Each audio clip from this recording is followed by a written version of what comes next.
운명이라는 것이 과연 실제하는 개념일까요? 국적도 언어도 다르며 공통분모라곤 전혀 없던 두 사람이 서울 도심에서 마주쳤습니다.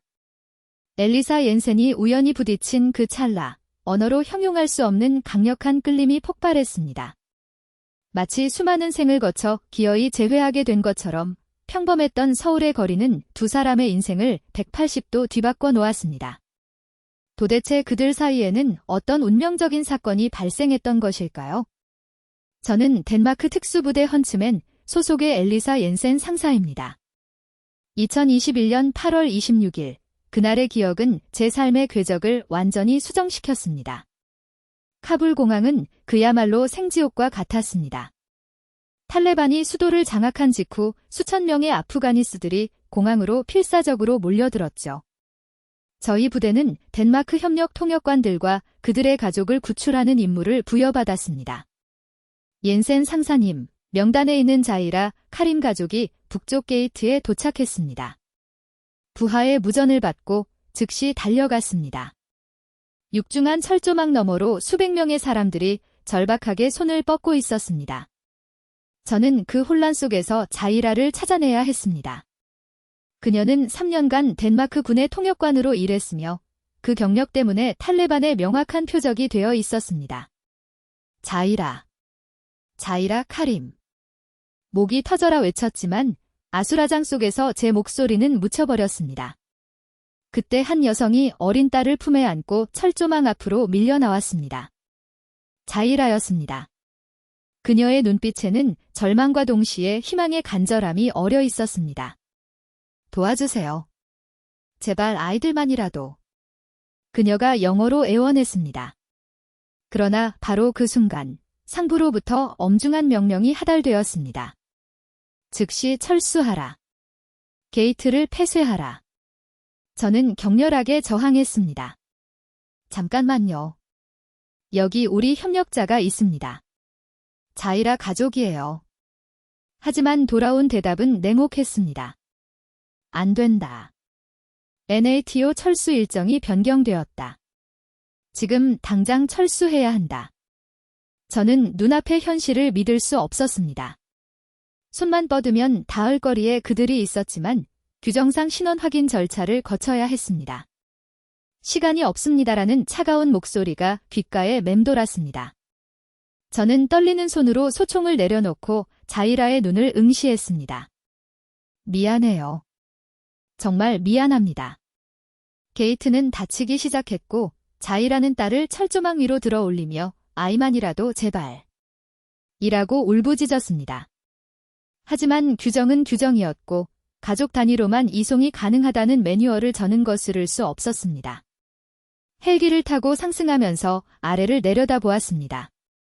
수천 명의 사람들이 개미떼처럼 공항 주변을 에워싸고 있었습니다. 그들 중 얼마나 많은 이들이 우리를 도왔던 소중한 협력자들일까요? 다음 날 기지에서 저는 충격적인 뉴스를 접했습니다. 탈레반이 협력자 명단을 입수하여 보복을 시작했으며 자이라의 이름도 그 명단에 있었다는 소식이었습니다. 일가족 모두가 피해를 입었다는 사실에 저는 화장실에 들어가 울고 또 울었으며 죄책감에 시달려 구토를 반복했습니다.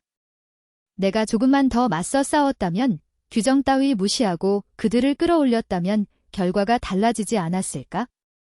라는 후회가 저를 짓눌렀습니다. 일주일 후 나토 본부에서 각국의 철수 작전에 대한 브리핑이 진행되었습니다.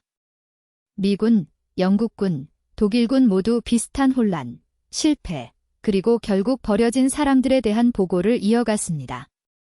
그런데 마지막 발표가 충격적이었습니다. 바로 한국군의 미라클 작전 미러켈 아퍼레이션이었습니다.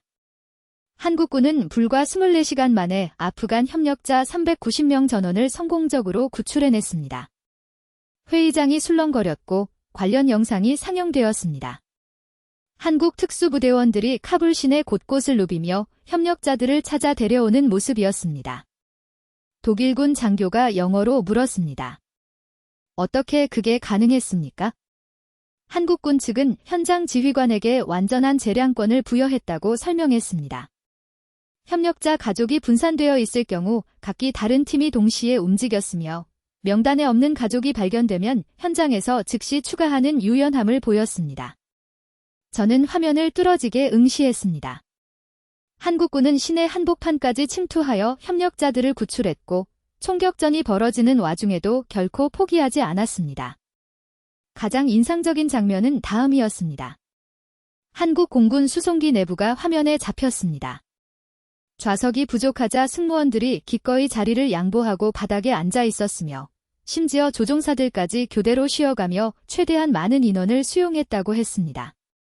단 한 명도 포기하지 않는다. 그것이 한국군의 확고한 원칙이었습니다. 브리핑이 끝난 후 저는 한국군 관련 자료를 찾아보았습니다. 그들은 어떻게 우리가 해내지 못한 일을 성취할 수 있었을까? 해답은 명료했습니다. 그들은 사람을 먼저 생각했고 우리는 규정을 먼저 생각했던 것입니다. 덴마크로 복귀한 후 저는 매일 밤 악몽에 시달렸습니다. 철조망 너머로 딸을 들어 올리던 자이라의 그 절박한 모습이 끊임없이 나타났습니다. 정신과 치료를 받았으나 상태는 호전되지 않았습니다. 그러던 어느 날 부대장이 저를 호출했습니다. 옌센 상사, 특별 임무가 있네. 한국이야. 저는 놀랐습니다. 무슨 임무입니까? 한국군 707 특수임무대와 교류 프로그램을 개시하기로 결정했네. 자네가 가서 그들의 신속 대응 체계와 현장 지휘 능력을 배워오게. 미라클 작전을 창조해낸 그 나라에 가게 된다니 특히 그들의 지휘 체계와 의사 결정 과정을 중점적으로 보고 오라는 지침이었습니다. NATO 역시 배워야 할 부분이 많다고 판단했네. 저는 고개를 끄덕였습니다. 자이라를 구하지 못한 죄책감은 여전했지만 적어도 다음번에는 다르게 행동할 수 있는 방법을 배울 수 있으리라는 희망이 생겼습니다. 부대장은 서류를 건네며 덧붙였습니다. 옌센 상사가 카불에서 겪은 일은 자네 잘못이 아니야. 하지만 이번 기회에 의미 있는 것을 배워올 수 있다면 그것 또한 가치가 있지 않겠나?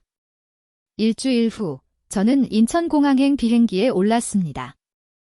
14시간의 비행 내내 한국군의 미라클 작전 영상을 반복해서 시청했습니다.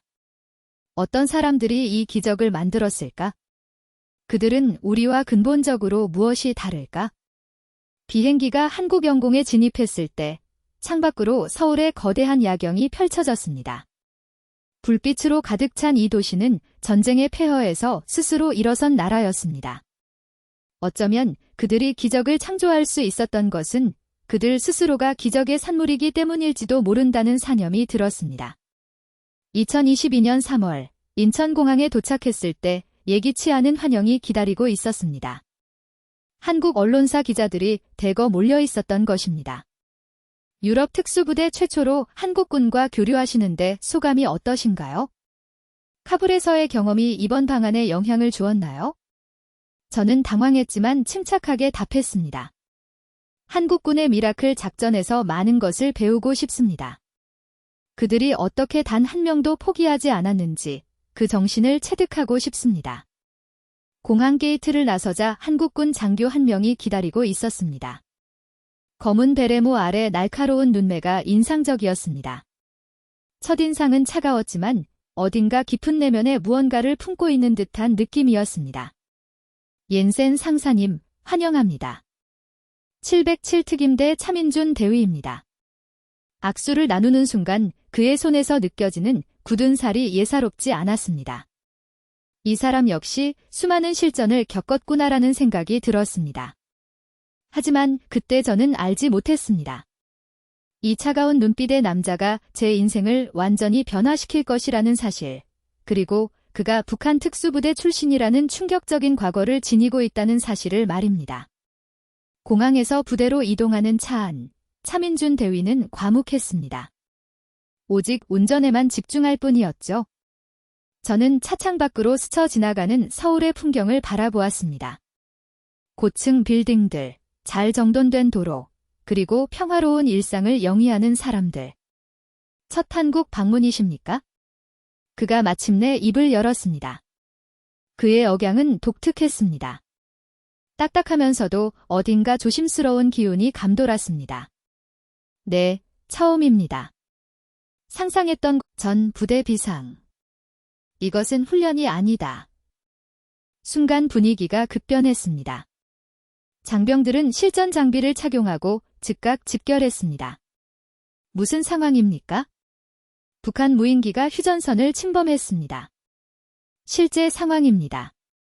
차 대위의 표정이 전사의 얼굴로 돌변했습니다. 차갑고 단호했습니다. 옌센 상사님은 대기하십시오. 이건 우리 작전입니다. 저도 특수부대원입니다. 도울 수 있습니다. 그가 잠시 저를 응시하더니 고개를 끄덕였습니다. 좋습니다. 하지만 제 지시를 완벽히 따라주십시오. 헬기에 탑승하면서 저는 극도의 긴장감을 느꼈습니다.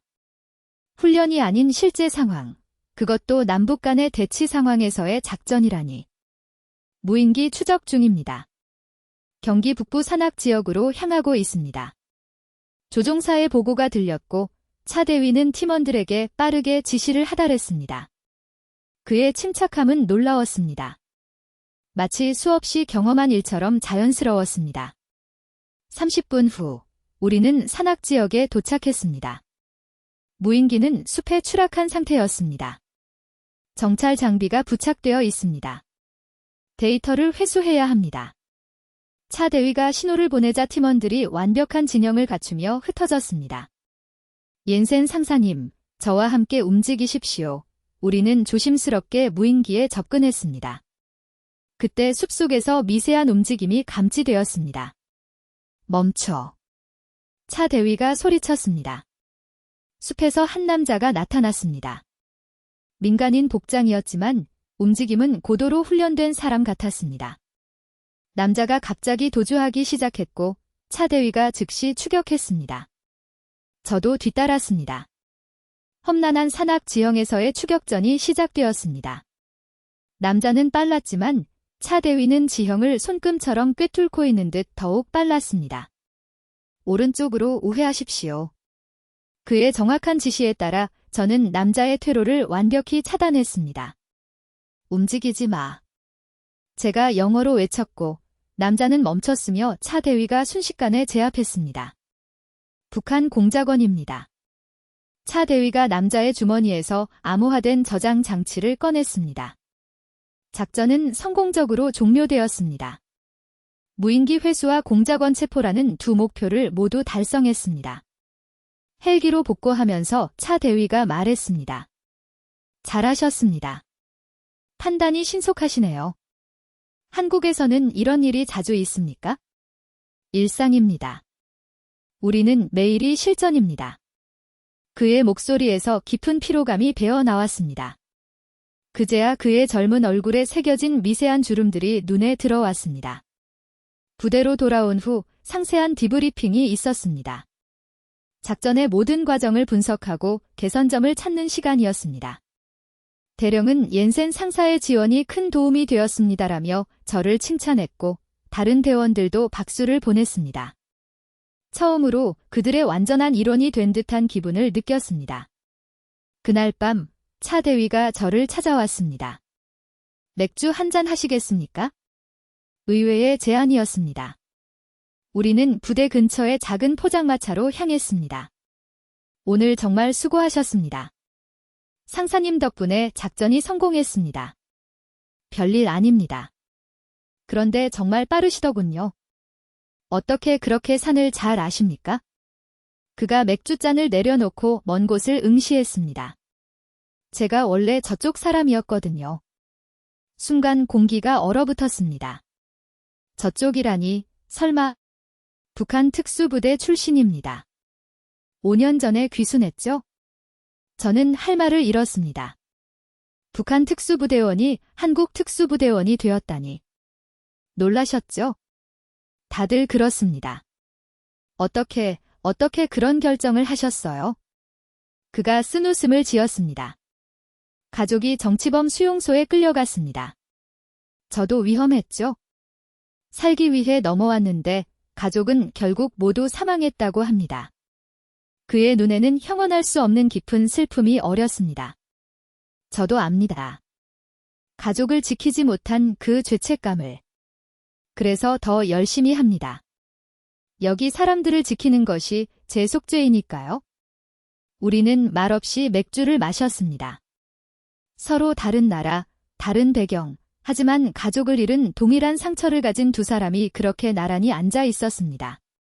옌센 상사님은 왜 군인이 되셨습니까? 아버지가 군인이셨어요. 평화를 수호하는 것이 가장 숭고한 일이라고 말씀하셨죠. 평화. 좋은 말이네요. 저는 평화가 뭔지 모릅니다. 태어날 때부터 전쟁이었으니까요. 그의 말이 제 가슴에 깊이 박혔습니다. 한국은 70년 넘게 전쟁 중인 나라였습니다. 언젠가는 통일이 되겠죠? 글쎄요. 그날이 올까요? 온다면 저는 어떻게 될까요? 남한 사람도 북한 사람도 아닌 이 경계인의 삶은 그의 고뇌가 느껴졌습니다. 어디에도 완전히 소속되지 못하는 외로움. 당신은 한국을 수호하는 군인입니다. 그것으로 충분하지 않습니까? 그가 저를 바라보았습니다. 따뜻한 무언가가 그의 눈빛에 스쳐 지나갔습니다. 고맙습니다. 그렇게 말씀해 주셔서. 그날 밤 우리는 늦게까지 전쟁, 가족, 그리고 미래에 대해 이야기했습니다. 처음에는 차갑던 그가 조금씩 마음의 문을 열었습니다. 일주일이 더 지나고 저는 한국군의 훈련 체계에 완전히 동화되었습니다. 그들의 신속함, 유연성, 그리고 무엇보다 서로를 향한 강한 신뢰가 인상적이었습니다. 이번 주말에 서울 구경 어떠십니까? 금요일 오후 차 대위가 제안했습니다. 좋아요. 관광 가이드 해주실 건가요? 그렇다면 그래야죠. 토요일 아침 그는 사복 차림으로 나타났습니다. 군복이 아닌 복장을 보니 완전히 다른 사람 같았습니다. 부드럽고 젊은 청년의 모습이었습니다. 먼저 경복궁에 가시죠. 한국의 역사를 알아야 현재를 이해할 수 있으니까요. 경복궁은 웅장한 건물과 정교한 단청으로 아름다웠습니다. 하지만 더욱 인상적인 것은 차 대위의 설명이었습니다. 일제강점기에 대부분 파괴되었다가 복원된 겁니다. 우리는 항상 이렇습니다. 부서져도 다시 일어서죠. 그의 말에서 한국의 역사, 즉 끊임없는 침략과 전쟁 속에서도 매번 다시 일어서는 사람들의 저력이 느껴졌습니다. 점심은 광장시장에서 먹었습니다. 북적이는 인파, 맛있는 냄새, 활기찬 분위기. 이게 진짜 한국입니다. 전쟁 중이어도 일상을 살아가는 사람들. 빈대떡과 마약김밥을 먹으며 우리는 웃었습니다. 그가 이렇게 환하게 웃는 모습을 처음 보았습니다. 매운 것 괜찮으십니까? 덴마크 사람들도 생각보다 매운 것을 잘 먹습니다. 그래요. 그럼 이것도 도전해보세요. 그가 떡볶이를 시켰습니다. 정말 매웠지만 맛있었습니다. 오후에는 한강공원을 걸었습니다. 주말을 즐기는 가족들, 자전거 타는 연인들, 피크닉을 즐기는 친구들. 평화롭네요. 그러게요. 가끔은 우리가 전쟁 중이라는 사실을 잊습니다. 우리는 잔디밭에 앉았습니다. 따뜻한 봄 햇살이 좋았습니다. 엘리사 씨. 갑자기 그가 계급이 아닌 제 이름을 불렀습니다. 네. 한국에 온 것을 후회하지 않으십니까? 아니요. 오히려 감사합니다. 많은 것을 배웠고 좋은 사람도 만났으니까요. 그가 저를 바라보았습니다. 무언가 말하려다 망설이는 듯 했습니다. 저도 당신을 만나서 좋았습니다. 순간 심장이 빠르게 뛰었습니다. 이것은 단순한 동료애를 넘어선 감정이었습니다. 저녁 식사는 강남의 분위기 좋은 레스토랑에서 했습니다. 이렇게 민간인처럼 앉아있으니 이상하네요. 우리도 가끔은 일반인이 될 권리가 있죠. 와인을 마시며 우리는 더욱 사적인 이야기를 나누었습니다. 연애는 하세요? 제가 물었습니다. 그가 웃었습니다. 특수부대원이 연애하기 쉽겠습니까? 언제 전사할지도 모르는데. 그래도 사랑은 해야죠. 엘리사 씨는요? 저도 마찬가지입니다. 일이 전부였죠. 내가 약해 보입니까? 그게 아니라 걱정돼서요. 그의 솔직한 마음이 느껴졌습니다. 나도 당신이 걱정돼요. 하지만 우리는 프로입니다. 임무를 반드시 완수할 겁니다. 그가 제 손을 잡았습니다. 꼭 살아서 돌아와요. 약속해요. 당신도요. 우리는 서로를 마주 보았습니다. 내일은 생사를 건 작전이었습니다. 하지만 이상하게 두렵지 않았습니다. 그가 옆에 있었기 때문입니다. 부산으로 이동하는 헬기 안, 팀원들은 각자의 방식으로 긴장을 풀고 있었습니다. 누군가는 기도하고 누군가는 가족 사진을 보았습니다. 저는 차 대위 옆에 앉아 있었습니다. 그가 작은 목소리로 말했습니다. 작전이 끝나면 당신에게 하고 싶은 이야기가 있습니다. 무슨 이야기요? 작전이 끝나면요. 그의 미소가 슬퍼 보였습니다. 마치 작별 인사처럼 느껴져 가슴이 아팠습니다. 부산항에 도착했을 때는 새벽 2시였습니다. 어둠 속에서 거대한 컨테이너들이 괴물처럼 보였습니다. 테러리스트들은 제3부두에 있습니다. 화학 무기는 붉은 컨테이너 안에 있습니다. 정보팀의 브리핑이 이어졌습니다. 목표는 테러리스트 제거와 화학 무기 확보, 그리고 민간인 피해 제로였습니다. 알파팀은 동쪽, 브라보팀은 서쪽, 찰리팀은 중앙 돌파.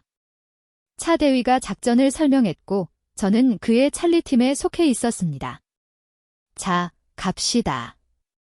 대한민국을 수호하러. 새벽 3시 정각, 작전이 개시되었습니다. 우리는 소리 없이 부두로 침투했습니다. 야간 투시경 너머로 보이는 세상은 초록색이었습니다. 목표 확인. 12시 방향, 무장 인원 6명. 팀원의 보고가 들렸습니다. 테러리스트들이었습니다. 차 대위가 손짓으로 신호를 보내자 우리는 둘로 나뉘어 포위 기동을 시작했습니다. 그때였습니다. 갑자기 총성이 울려 퍼졌습니다. 알파팀이 적과 교전한 것이었습니다.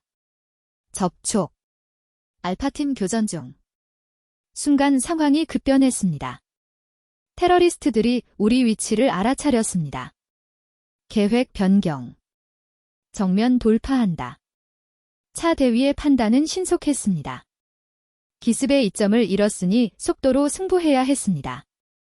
우리는 컨테이너 사이를 뛰어다니며 전진했습니다. 총알이 머리 위로 빗발쳤지만 멈출 수 없었습니다.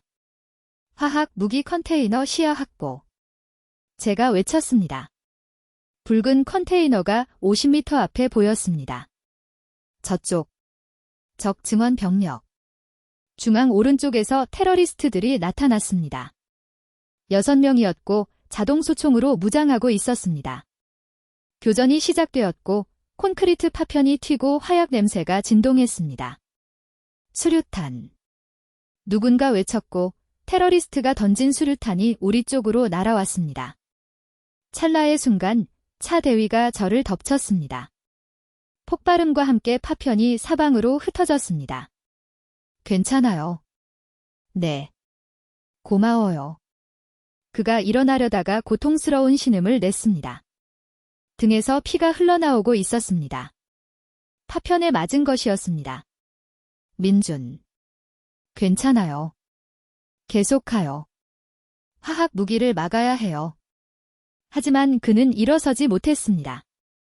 출혈이 심했습니다. 위생병. 위생병. 제가 소리쳤지만 교전 중이라 올 수 없었습니다. 엘리사, 가세요.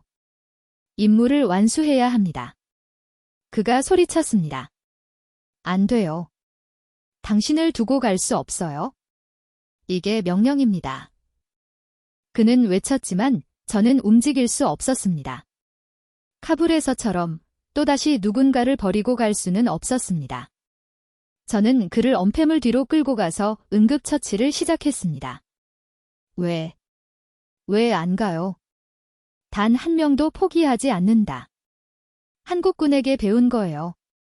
그가 약하게 미소 지었습니다. 미친 덴마크 여자. 교전은 계속되었습니다. 하지만 우리 팀원들이 하나둘 합류했습니다. 그들 역시 팀장을 버리고 가지 않았습니다. 찰리 3, 팀장 부상. 지원 바람. 무전이 나갔고 다른 팀들이 유기적으로 움직였습니다. 놀라운 팀워크였습니다. 10분 후 테러리스트들은 모두 제압되었습니다. 화학 무기도 안전하게 확보했습니다. 작전 성공. 모든 목표 달성. 하지만 저에게 가장 중요한 성공은 제 품에 안긴 민준이 무사하다는 사실이었습니다. 의무 헬기가 도착하고 민준은 즉시 후송되었습니다. 다행히 생명에는 지장이 없다는 소식이었습니다. 병원에 도착해서야 저는 긴장이 풀려 복도에 주저앉아 울었습니다. 무서웠습니다. 그를 잃을까 봐 정말 두려웠습니다. 옌센 상사님. 차 대위는 괜찮습니다. 파편 제거 수술이 성공적으로 끝났습니다. 의사의 말에 안도의 한숨이 나왔습니다. 병실에 들어갔을 때 민주는 깨어 있었습니다. 임무는 성공했어요. 모두 무사합니다. 다행이네요. 침묵이 흐른 후 그가 먼저 입을 열었습니다. 겁났습니다. 당신이 다칠까봐. 나도요. 당신을 잃을까봐 정말 무서웠어요. 그가 제 손을 잡았습니다. 엘리사, 나 당신을 사랑해요. 순간 시간이 멈춘 것 같았습니다. 제가 기다렸던 말, 듣고 싶었던 말이었습니다. 나도 사랑해요, 민준. 그가 미소 지었습니다. 그리고 제 손을 끌어당겼습니다. 첫 키스는 소독약 냄새가 가득한 병실에서 이루어졌지만 그 어떤 키스보다 달콤했습니다. 이제 어떻게 하죠? 제가 물었습니다. 모르겠어요. 하지만 함께 있고 싶습니다. 나도요. 국경도, 과거도, 상처도. 그 모든 것을 초월하여 우리는 사랑에 빠졌습니다. 전쟁이 맺어준 인연이 사랑으로 만개한 것입니다. 일주일 후 민주는 퇴원했습니다. 작전 성공으로 우리는 모두 표창을 받았습니다. 한국 언론은 한국-덴마크 합동작전의 성공을 대서특필했습니다. 하지만 더 큰 뉴스가 저를 기다리고 있었습니다. 덴마크 국방부에서 연락이 왔습니다. 옌센 상사, 한국에서의 성과가 매우 인상적이었습니다. NATO에서 한국군과의 장기 교류 프로그램을 개설하기로 했습니다. 책임자가 되어주시겠습니까? 한국에 더 머무를 수 있다니 믿을 수 없었습니다. 네, 물론입니다. 이 소식을 민준에게 전했을 때 그는 저를 껴안고 들어 올렸습니다. 정말입니까? 한국에 있을 수 있다고요? 최소 2년은 있을 거예요. 어쩌면 더 길어질 수도. 그럼 우리... 그가 무릎을 꿇었습니다. 주머니에서 작은 상자를 꺼냈습니다. 엘리사 옌센, 나와 결혼해 줄래요? 작은 다이아몬드가 박힌 반지. 화려하진 않지만 진심이 담긴 반지였습니다. 예스. 물론이에요. 병원 복도에서 사람들이 박수를 쳤고 누군가는 동영상을 찍고 있었습니다. 아마 북한 출신 한국군과 덴마크 특수부대원의 사랑이라는 또 다른 뉴스가 될 것입니다. 6개월 후 우리는 결혼했습니다. 한국에서 한 번, 덴마크에서 한 번, 2번의 결혼식이었습니다. 한국 결혼식은 전통 혼례로 진행되었습니다. 한복을 입고 패백을 드렸으며 민준의 새로운 가족들 탈북자 커뮤니티와 전우들이 따뜻하게 맞아주었습니다. 그에게도 이제 진정한 가족이 생긴 것입니다. 덴마크 결혼식은 코펜하겐의 작은 교회에서 이루어졌습니다. 제 부모님은 처음에는 걱정하셨지만 민준을 만나고는 안심하셨습니다. 좋은 사람이구나. 널 지켜줄 사람. 아버지의 인정을 받았을 때 민준은 어린아이처럼 기뻐했습니다. 결혼 후 우리는 서울에 작은 집을 얻었고 평범한 신혼부부처럼 살기 시작했습니다. 물론 우리 직업은 평범하지 않지만 말입니다. 여보, 오늘 저녁 뭐 먹을까? 김치찌개는 어때? 덴마크식 호밀빵이랑 같이. 부대장의 말에 민주는 겸손하게 웃었습니다. 덴마크의 인도주의적 접근법 또한 우리가 배워야 할 점입니다. 서로의 장점을 인정하고 배우는 모습. 그것이 진정한 국제 교류였습니다. 일주일간의 덴마크 방문을 마치고 한국으로 돌아왔습니다. 인천공항에는 마중 나온 사람들이 있었습니다. 민준의 새로운 가족들, 즉 탈북자 커뮤니티 사람들이었습니다. 형님, 잘 다녀오셨어요? 한별아, 삼촌이 선물 많이 준비했어. 혈연은 아니지만 진짜 가족 같은 사람들. 민준에게 이들이 있어 정말 다행입니다. 집으로 가는 길, 민준이 말했습니다. 엘리사, 고마워요. 뭐가? 날 구해줘서. 카불이 아니라 내 인생을. 나도 마찬가지야. 당신이 날 구했어. 신호등에 멈춰 섰을 때 우리는 키스했습니다. 뒷좌석에서 한별이가 킥킥거렸습니다. 엄마, 아빠 뽀뽀해요. 일상으로 돌아온 우리. 여전히 임무는 계속되고 위험도 도사리고 있습니다. 하지만 이제는 두렵지 않습니다. 서로가 있으니까요. 작년에 있었던 또 다른 국제 테러 위협. 이번엔 일본에서 우리의 경험 공유를 요청해왔습니다. 한 덴마크 모델이 아시아 전체로 확산되고 있습니다. 국방부 관계자의 말이었습니다. 우리가 시작한 일이 더 큰 변화를 만들어내고 있었습니다. 최근엔 책 출간 제의도 받았습니다. 국경을 넘은 사랑, 평화를 향한 여정이라는 제목으로.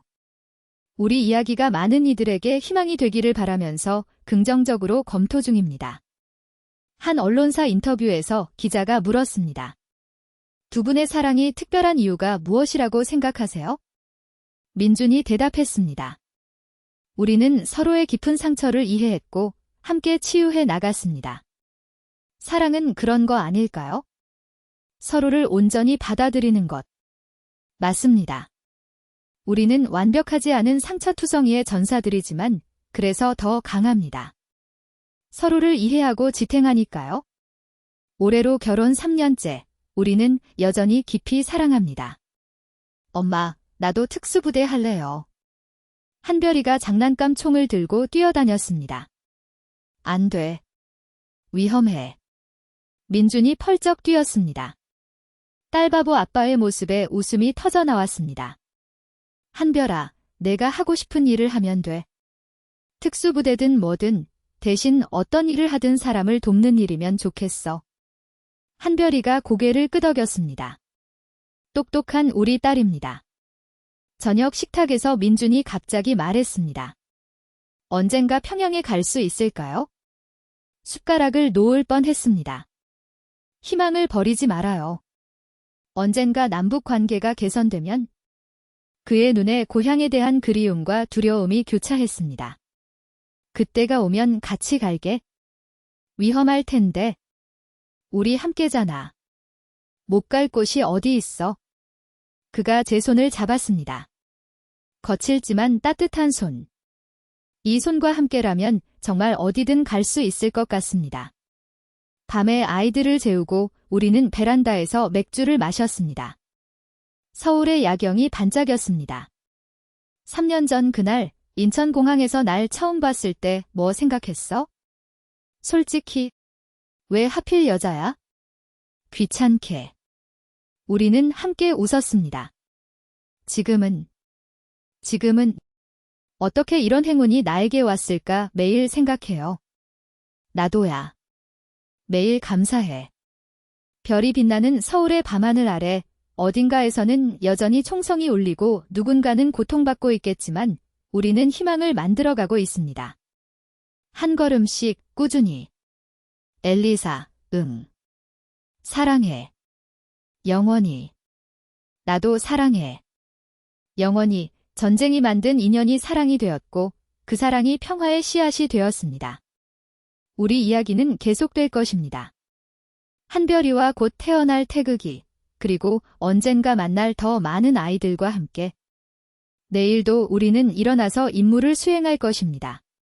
하늘을 수호하고 사람을 구하고 평화를 건설할 것입니다.